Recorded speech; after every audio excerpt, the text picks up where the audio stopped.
오늘 함께 보실 말씀은 역대하 4장 1절에서 22절 말씀입니다.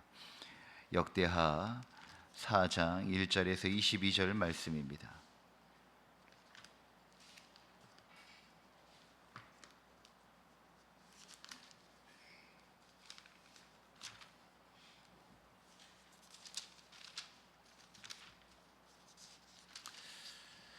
하나님의 말씀을 한 절씩 교독하겠습니다. 솔로몬이 또 노스로 제단을 만들었으니 길이가 20규빗이요 너비가 20규빗이요 높이가 10규빗이며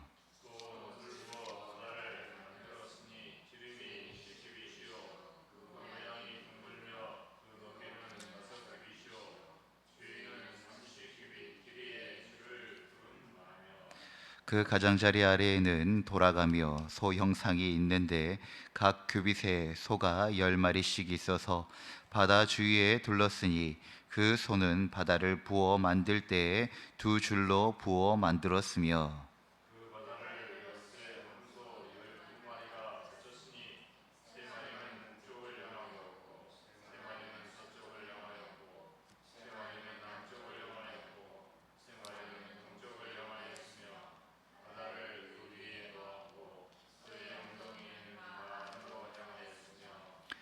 바다의 두께는 한 손 너비만 하고 그 둘레는 잔 둘레와 같이 백합화의 모양으로 만들었으니 그 바다에는 3천 밭을 담게 했으며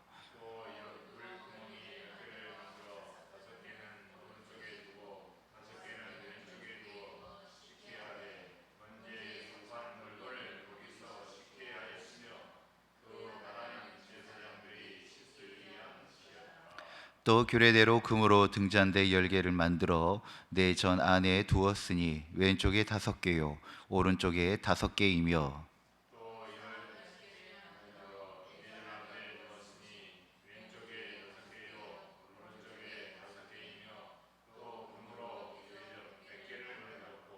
또 제사장의 뜰과 큰 뜰과 뜰 문을 만들고 그 문짝에 놋을 입혔고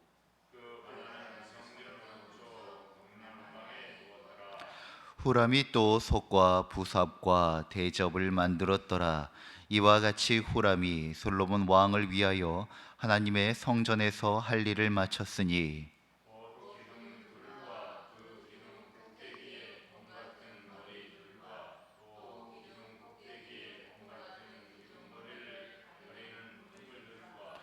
또 그 그물들을 위하여 만든 각 그물에 2줄씩으로 기둥 위에 공 같은 두 머리를 가리는 석류 100개와 400개와 한 바다와 그 바다 아래에 소 12마리와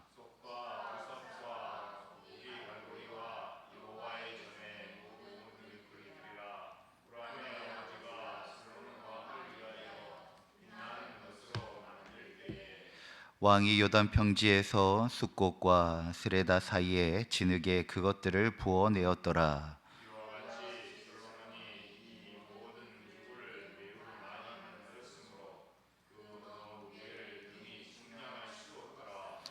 솔로몬이 또 하나님의 전의 모든 기구를 만들었으니 곧 금제단과 진설병 상들과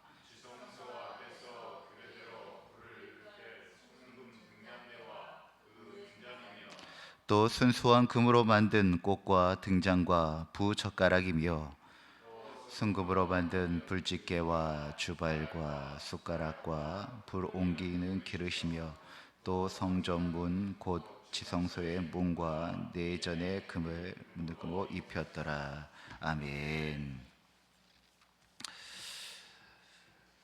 우리가 집을 지을 때 중요하게 생각하는 것들이 무엇이 있습니까? 아마 좋은 터전이 있어야겠죠. 그리고 튼튼한 기초와 또 멋진 외관일 것입니다. 그러나 집을 아무리 멋지게 완성되었더라도 사람이 들어가 살기 위하여 꼭 필요한 것들이 있습니다. 우리는 그것을 바로 살림살이라고 이야기합니다. 집은 있는데 안에 아무것도 없다고 생각해 보십시오. 가구도 전기도 식기도 아무것도 없으면 그곳은 사람이 거하는 집이 아니라 그저 빈 공간일 뿐인 것입니다. 오늘 우리가 함께 읽은 역대하 4장은 솔로몬이 성전을 완공할 때 하나님을 위해 준비한 수많은 살림살이를 아주 구체적으로 기록하고 있습니다. 노제단, 바다라 불리는 커다란 물두멍, 제사장들이 사용할 물두멍 10개, 금으로 만든 등잔대와 상, 그리고 불 옮기는 집게와 대접, 숟가락, 문짝에 이르기까지 세세하게 기록하고 있습니다. 성경은 왜 이렇게 세부적인 내용까지 다 기록한 것일까요? 그것은 하나님의 집은 화려한 겉모습뿐만이 아니라 그 안에 담긴 살림이 중요하기 때문인 것입니다. 성전은 웅장한 건물이 아니라 하나님의 백성이 예배하고 교제하며 거룩하게 살아가는 하나님의 집인 것입니다. 그리고 그 안에서 반드시 하나님이 정하신 살림으로 채워져야 합니다. 오늘 말씀을 통해 하나님께서 성전의 살림살이를 통해 우리에게 주시는 교훈을 함께 나누고자 합니다. 먼저 성전 살림의 의미와 교훈입니다. 우리가 1절부터 6절의 말씀에 우리가 이 성전 살림의 준비물을 통하여 알 수 있는 것은 왜 그것이 필요하였는가, 다른 것이 아니라 정결을 위한 것이었다는 겁니다. 본문 1절에 놋제단에 대하여 말합니다. 솔로몬이 놋으로 제단을 만들었으니 길이가 20규빗이요 너비가 20규빗이요 높이가 10규빗이라 라고 말합니다. 이 제단은 이스라엘 백성이 하나님 앞에 나아갈 때 제물을 드리고 속죄를 경험하는 곳이었습니다. 이어지는 2절부터 6절은 바다라 불리는 거대한 물두멍과 10개의 작은 물두멍에 대하여 설명하고 있습니다. 제사장들은 성전에 들어가기 전에 반드시 여기서 손과 발을 씻어야 했고, 또한 번제물도 이곳에서 씻겼습니다. 성전의 첫 살림은 바로 정결을 위한 도구였습니다. 즉 예배는 그냥 시작되는 것이 아닙니다. 깨끗하게 하는 과정이 먼저라는 것입니다. 소를 잡고 향을 피우는 일보다 깨끗함을 살필 수 있어야 하나님의 집에 살림이 되는 것입니다. 사랑하는 성도 여러분, 오늘 우리가 새벽에 주 앞에 나아오면서 이 걸음도 마찬가지입니다. 겉모습이 바르고 멀쩡히 앉아 있는 것이 아니라 우리의 마음이 세상의 욕심과 더러움에 묶여 있다면 참된 예배가 될 수 없다는 것입니다. 그렇기 때문에 예배는 반드시 회개와 정결을 됨을 통하여서 이루어지고 또 그것으로 시작되어야 하는 것입니다. 성령님께서 오늘 또 우리의 마음을 씻어주시고 깨끗한 심령으로 하나님 앞에 서게 하는 줄 믿습니다. 오늘 우리가 마주하는 이 하루의 첫 시간을 하나님 앞에 드림을 통하여 우리가 주님 아버지 앞에 그 정결한 은혜를 구하고 또 얻는 복된 이 시간이 되어지기를 간절히 소망합니다. 또 성전 살림은 빛과 양식을 공급하는 도구입니다. 이 성전 살림을 통하여 빛이 임하고 또 양식이 임한다는 겁니다. 본문은 7절부터 8절 또 19절에서 21절에 금으로 만든 등잔대 10개와 진설병상 10개를 소개하고 있습니다. 등잔대는 성소 안에 밝히는 불을 비추는 역할을 합니다. 밤에도 꺼지지 않게 해야 했습니다. 타올라 성소가 어두워지지 않도록 해야 했습니다. 상 위에는 매주마다 진설병이 올려졌습니다. 이는 이스라엘 12지파를 대표하는 떡으로 하나님께서 백성들에게 주시는 생명의 양식을 상징합니다. 우리는 이 등잔대와 진설병을 통하여서 두 가지를 배울 수가 있습니다. 하나님은 예배 가운데 빛을 주시는 분이십니다. 어둠에 가려진 우리의 길을 비추시고 혼돈 가운데 있는 우리의 심령과 삶을 밝혀주신다는 것입니다. 또한 하나님은 예배 가운데 양식을 주시는 분이십니다. 하나님의 말씀은 우리의 영혼의 양식이 되어 메마른 심령을 살리시고 다시 이겨나갈 수 있는 힘의 공급처가 되어진다는 것입니다. 여호와 하나님께서는 이스라엘 백성들을 광야에서도 빛이 되어주셨지요. 그들의 길을 밝혀주셨습니다.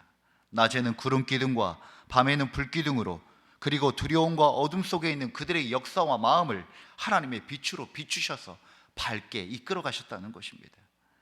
또한 광야에서 가나안 땅에 거할 때까지 하나님께서는 만나와 메추라기와 또 물을 그들에게 공급하셨고 먹이셨고 살리셨습니다.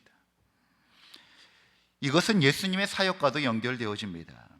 요한복음에 보면 예수님은 자신을 7가지로 비유합니다. 그런데 그 중에 2가지가 나는 생명의 떡이라고 말씀하시고 또한 나는 생명의 빛이라고 말씀하셨습니다.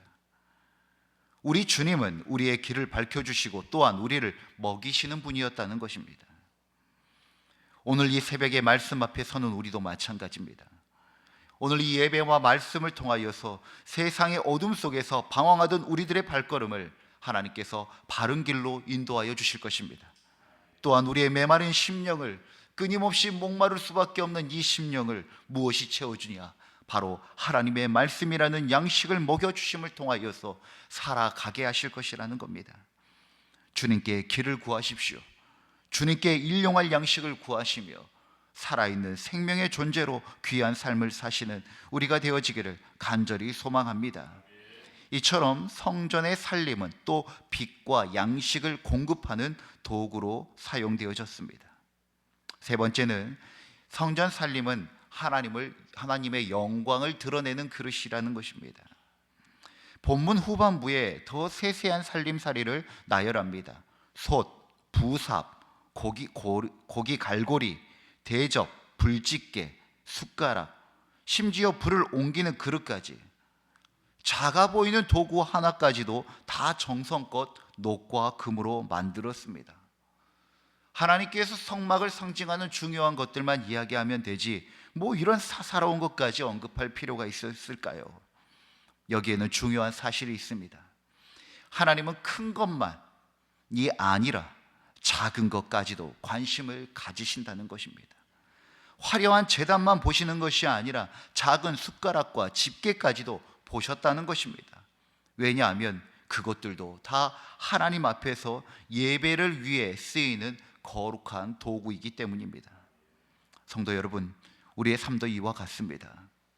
교회 안에서 눈에 잘 띄는 봉사만 거룩한 것이 아닙니다. 작은 섬김, 아무도 보지 않는 자리에서의 헌신, 누군가를 위하여 드리는 짧은 기도, 가족을 위한 정성, 이 모든 것이 다 하나님의 영광을 드러내는 성전 살림살이가 되는 것입니다. 하나님은 우리의 크고 작은 모든 삶을 사용하셔서 거룩한 성전으로 채워가고 세워가십니다. 그렇기 때문에 교회는 크고 작음으로, 많고 적음으로 구별하거나 차별해서는 안 됩니다. 오히려 한 영혼 안에 숨겨진 그 아름다운 가치와 그 귀한 보석과 같은 삶을, 그 영혼의 가치를 존귀하게 여길 수 있고 또 찾고 또 세워나가는 것이 교회의 방향이 되어져야 하는 것입니다. 그래서 교회는 한 사람을 귀하게 여겨야 합니다. 믿는 자는 그 한 사람을 소중히 대할 수 있어야 하는 것입니다. 이처럼 하나님께서는 성전의 여러 크고 작은 살림을 통하여 모두 다 하나님의 영광을 드러내는 그러한 도구로 사용하셨고 또 세워 나아가신 것입니다. 오늘 우리가 이 말씀을 통하여 우리의 삶을 점검해 보기를 원합니다. 오늘날 우리의 교회와 가정 그리고 개인의 삶에는 어떤 살림이 채워져 있어야 하는 것일까요? 교회는 예배하는 곳입니다. 하나님의 집입니다. 그렇기 때문에 교회는 말씀과 기도와 찬송과 사랑의 교제로 가득해야 합니다. 가정은 하나님의 나라의 또 작은 모델이고 모형입니다. 또한 작은 교회입니다. 그렇기 때문에 가정 안에는 성경책과 감사의 고백과 가족들 간의 믿음의 대화가 가정의 살림이 되어야 한다는 것입니다. 여기서 중요한 것은 대화입니다. 우리가 살아가면서 수없이 많은 대화가 있지요. 그러나 그 대화는 항상 하나님의 존재와 하나님의 그 사랑 안에서 이루어지는 믿음의 대화가 되어져야 합니다. 만약 불평과 다툼, 세상의 욕심만으로 가득한 대화라면 오히려 가정을 하나님 나라 되게 하는 것이 아니라 고통과 아픔의 현장이 될 수 있다는 것입니다. 하나님이 기뻐하시는 살림으로 우리의 가정을 채우시길 바랍니다. 개인의 살림은 어떠합니까? 우리의 마음의 살림은 어떤 것으로 채워져 있습니까? 탐욕과 근심이 아니라 믿음과 소망과 사랑으로 우리의 마음의 살림이 채워지기를 간절히 소망합니다. 하나님은 우리의 마음이 거룩한 성전 되기를 원하십니다. 그 안에 예수 그리스도의 은혜와 말씀과 성령의 충만함이 살림살이로 가득하게 되어지기를 주의 이름으로 축원드립니다. 결국 이 성전 살림의 궁극적인 의미는 무엇인가? 다른 것이 아니라 바로 예수 그리스도를 뜻하고 있는 것입니다. 놋제단은 예수님의 희생이요, 그리고 놋바다와 물두멍은 예수의 피로 씻김 받은 회개와 정결을 뜻하는 것이고, 그리고 금 등잔대는 세상의 빛으로 오신 예수님, 진설병상은 생명의 떡으로 오신 예수님, 그릇들은 성도를 통해 드러나는 예수님의 영광을 가리킵니다. 결국 이 말씀은 우리의 마음 가운데 예수님과 그분의 삶과 그분의 가르침으로 가득가득 차는 것이 바로 우리의 살림살이가 되어져야 한다고 권면하고 있는 것입니다. 오늘 우리는 성전의 살림을 보며 단순한 역사적인 이야기가 아니라 예수 그리스도의 은혜로 다시금 붙잡으시는 귀한 주의 백성들 되어지기를 간절히 소망합니다. 오늘 이 하루 성전 살림처럼 하나님이 기뻐하시는 삶을 준비하고 채워가는 저와 여러분 되시기를 주의 이름으로 축원드립니다. 기도하겠습니다. 살림의 하나님, 우리의 교회와 가정과 마음이 비어있는 껍데기가 되지 않게 하옵소서. 예수 그리스도의 빛과 말씀과 은혜로 채워진 거룩한 살림살이가 되게 하옵소서. 작은 섬김과 헌신까지도 주님이 기쁘게 받으시는 성전의 기구처럼 사용하여 주옵소서. 오늘 하루의 삶이 하나님의 집을 아름답게 꾸미는 거룩한 살림살이가 되어지기를 간절히 소망하오며 우리 주 예수 그리스도 이름으로 기도드립니다. 아멘. 주님이 가르치신 기도로 예배를 마치겠습니다. 하늘에 계신 우리 아버지, 아버지의 이름을 거룩하게 하시며 아버지의 나라가 오게 하시며 아버지의 뜻이 하늘에서와 같이 땅에서도 이루어지게 하소서. 오늘 우리에게 일용할 양식을 주시고 우리가 우리에게 잘못한 사람을 용서하여 준 것 같이 우리 죄를 용서하여 주시고 우리를 시험에 빠지지 않게 하시고 악에서 구하소서. 나라와 권능과 영광이 영원히 아버지의 것입니다. 아멘. 우리의 기도를 주님께 올려드립시다.